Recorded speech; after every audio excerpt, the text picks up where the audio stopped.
So I just jumped into this game. We're going to have, in this top left corner, we're going to have Jonsnow playing as the Chinese. Very well-known arena player. Arena is basically his speciality, and he's had so many great games over the years. He's also better known as Terror on Arena. And we have MBL, or MBL AOC, playing as the Chinese as well. Very well-known player in the community, of course. And I think he's at least top 10 in 1v1 right now. I'm not sure exactly how much experience he has on Arena, though, so I think this is going to be a pretty good matchup here. As you can see, the ratings very close together. Jonsnow, we all know he's an arena expert, essentially. So, let's take a look at the maps really quickly. Got a berries forward, doesn't really matter. Nice lumber line. Forward gold, forward stone. Safe gold. Important part of the map is the safe gold, and also has a nice back gold here. And a lot of room to boom up, I think. It's not the most room in the world, but it's definitely doable. Let's take a look at Jonsnow's map. Forward berries, 2 forward stones, back gold mine, the gold is safe, importantly, and has 2 golds in the back. So MBL 1 gold in the back, Jonsnow 2 golds in the back. I also think Jonsnow might have a little bit more room to boom, but that's kind of a little bit debatable. Looks like we may have a drop here, which is a little unfortunate. Hey, what's up, John T. Kelly? I think you're the first guy here. And I think these guys might do a restore, so we'll have to see. How are the settings in the chat? I'm using some new settings today, so please let me know. And it looks like everything's running fine. Could you open pet, for example, who builds the first barracks? No. I actually don't have any idea how to use the betting. Would you have any idea how to use the betting? Because that would sound very fun, actually. Something I'd like to do. I'm gonna have to ask SMB, otherwise, how to use the betting. Not really something I'm familiar with. And I hope these guys don't have a drop. So if it says stream ended here, I'll have to resume the lobby. Let me go back for a second here.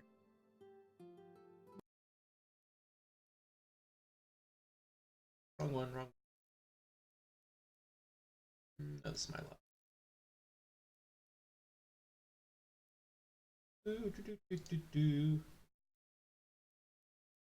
Nope.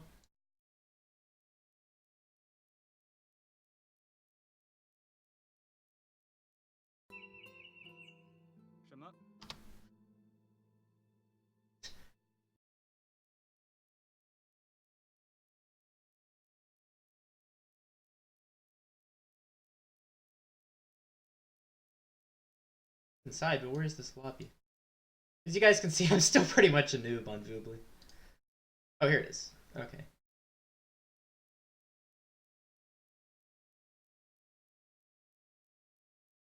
No, I don't see them chatting in here.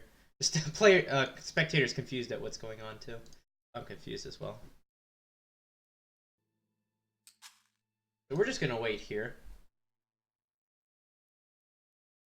Oh, no way I'm using the grid mod. I don't like the way the grid mod works. It's so, it's great if you're a pro player and you want to know exactly how many tiles to place your tower away.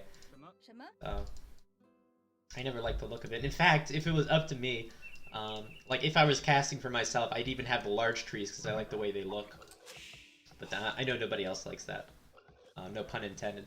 The betting works like this. You give the money to me, and afterwards I tell you how much everybody earned. Totally honest Scout's honor. I thought you were actually gonna help me out there. But no, I put too much faith in you guys. So game's resumed. I'm glad about that. I'll do the scoreboards next game. This is the first game these guys have played today, so it doesn't really matter. And what can you say to Chinese War? I'm just going to go quickly over the tech tree because I just like to do that. They start with a good economy. You should start with a good economy on Arena as long as you find your sheep. Usually go up with 1 extra vill, despite having a lot less resources in the early part. Technology's good, so it makes them very versatile. They do have bloodlines. And good economy. Good economy. I think Chinese are the most versatile civ in the game. And very good monks here, except for block printing, which, ironically enough, the Chinese invented. But they don't get that, as well as gunpowder.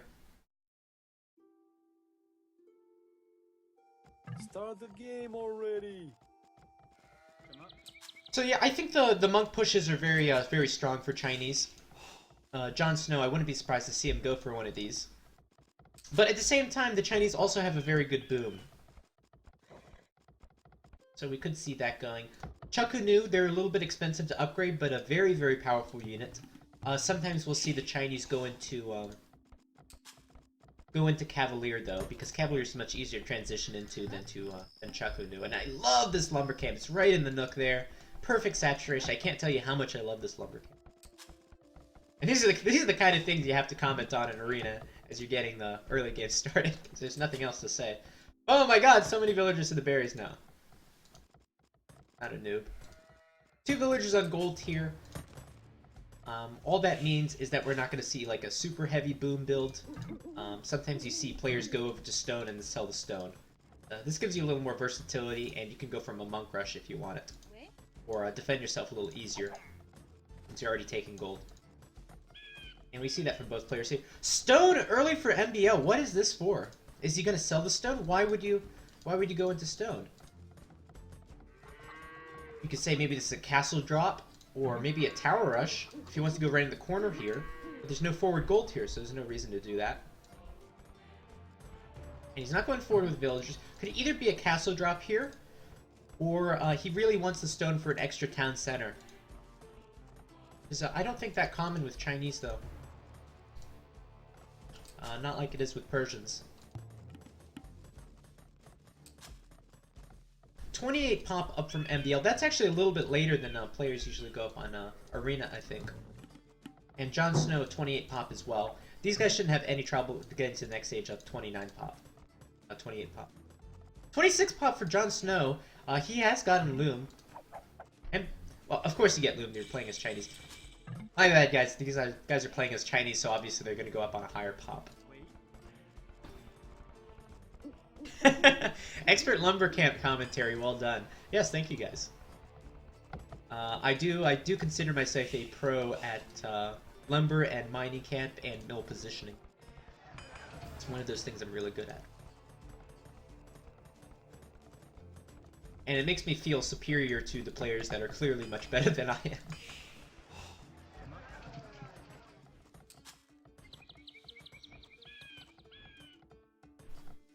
And we're going to see Jonsnow click up here. He's going to be the first one to click up. They're going to click at the same time, doesn't really matter. Or are they? And there's MBL, going up a little later. His build is much more interesting, and the way he has it set up for a castle drop, which you don't see too often as Chinese. Normally when you see a castle drop, you got two things. Either you got a great unique unit, which the Chinese do, in my opinion. But their unique unit needs a lot of upgrades. So that's not really a strong part of that strategy. Or your opponent has really forward resources like a forward gold. And clearly Jonsnow doesn't have a forward gold. What he does have is 2 forward stones, but he has a stone in the back here. Oh, I totally missed to comment on the deer pushing, yeah.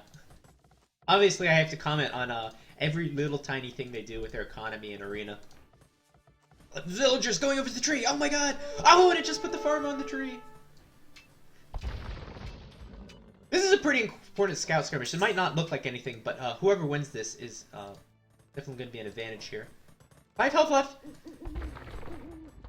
It's going to be a risk to turn around right now, and going to keep the scout alive. This, unfortunately, isn't a win from MBL. He's going to go, if he wants to go for a forward castle drop, he wants it to be unseen here.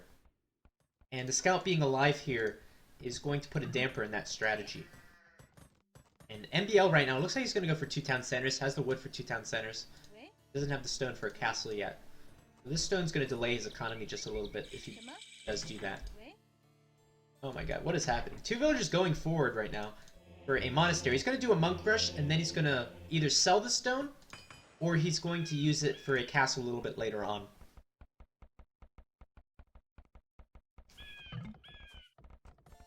Monastery for Jonsnow, just one monastery, only 2 on gold. He's just going to try to use it to get the relics, not really going to be aggressive at this point. And 2 town centers for Jonsnow. Meanwhile, 2 monasteries for MBL, got a castle coming up, and 1 extra town center. So pretty minimal economy from him. And this build is definitely pretty different from what I've seen.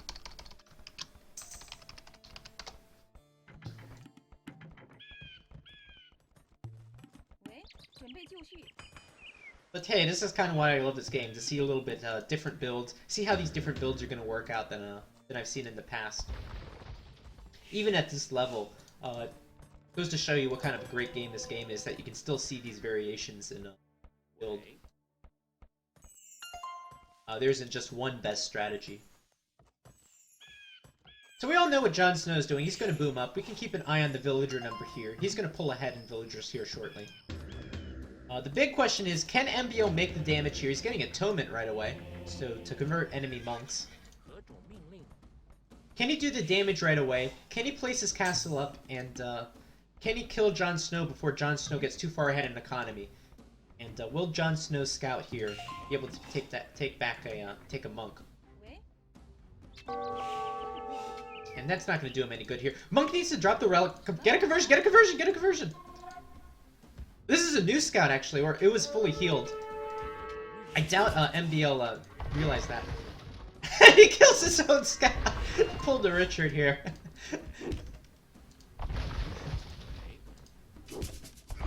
Oh, he got it! Oh my god, I can't believe he got that.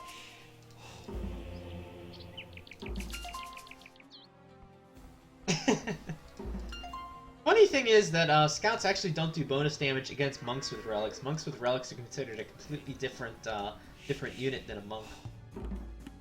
I think it's kind of broken. Will Jonsnow know nothing? No, or will he know nothing? I actually didn't watch Game of Thrones until maybe a year and a half ago, so I didn't know what this name was, Jonsnow. I started watching Jonsnow play games maybe 3 years ago. I didn't know his name related to Game of Thrones. Stone mining coming in from Jonsnow. Again, just a small decision that, you know, most spectators probably wouldn't notice. But it means that Jonsnow is going to try to get a castle up as soon as possible. And as soon as that castle goes up, it's going to be GG for MBL's push, unless MBL can get to Imp first. Here's MBL's castle. It's going to be a good one. It's going to take him off the stone here. Mangonel needs to get on top of here now, or we're going to see a tower going to be dropped. Here's the tower. Needs to delete the outpost. God. Delete the outpost, man. Because it's obstructing the building here. And oh my god, is he going to get a conversion onto the Mangonel? No, he's going to get the monk. It doesn't have redemption yet. Redemption's such an expensive upgrade. Gonna get the Mangonel though. Castle, it's not gonna go up. This tower's gonna be up. And that's gonna be about 300 stone wasted right there. Gonna get at least a few villagers here. Gonna keep firing on top of the tower. Tower's on 80% now. No, it's not 100%. Garrison inside there. Oh my god, I think he attacked the outpost. If he attacked the villagers, it would have taken at least 3-4 more here. Castle's on 75%. And the castle's not gonna go up. Gonna get a Mangonel here. Not a bad trade from MBL, but he's gonna lose so much stone on this castle if he doesn't get this up. And it looks like he's not gonna get it. He's gonna have to send so many villagers forward to get this up. And Jonsnow, I think he's even gonna try to wall this castle in. But he's gonna lose a villager in the process here.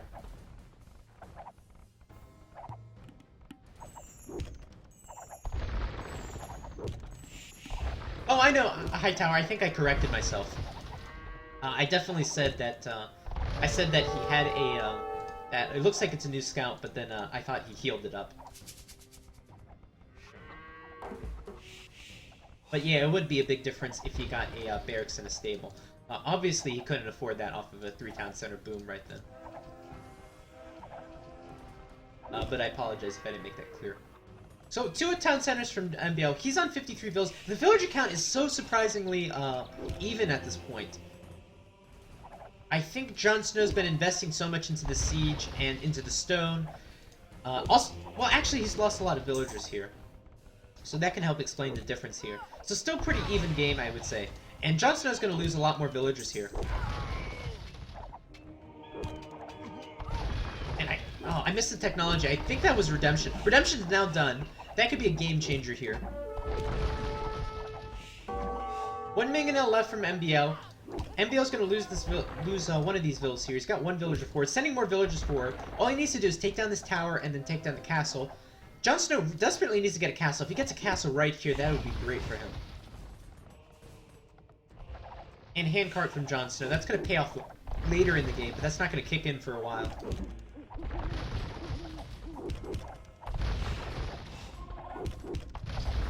No, in this situation, it's even debatable whether a stone wall is enough. What Jonsnow needs is a castle. He's gonna go with 2 siege workshops. I think this is a bad choice. We already know that MBL has redemption at this point. But he's gonna lose this monk here. Gonna try to get a conversion. He's gonna get the quick conversion. Oh my god, he's gonna get the quick conversion.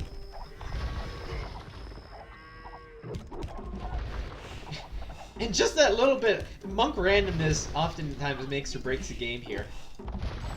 And now 5 mangonels gonna push this down. Is Jonsnow gonna make another tower? He's just gonna send the villagers forward. He's gonna suicide the villagers. Where the hell are these guys going? They're gonna try to build an offensive. He's gonna lose the stone on there, and this is GG. Wow, that was an exciting arena game. I wasn't expecting something like that. That was very good. Very unorthodox play from MBL here, and I didn't think this push was going anywhere considering this castle didn't get up. Very nice play from MBL. And Jonsnow almost had it defended, but just turned around at the last second here for him. I already see here the game is going to start pretty soon. So it looks like they're going to play a round of games here, which is good for me. Good for us. More units killed from MBL. This is the tail of the tape right here. The unit stat that really matters. 5 units converted from MBL. No units converted from Jonsnow. Economy doesn't really matter. Didn't kick in. And relic gold. A lot of relic gold from MBL, and that really helps us support a push. It's a pretty entertaining game. I'm going to get the scoreboard set up here.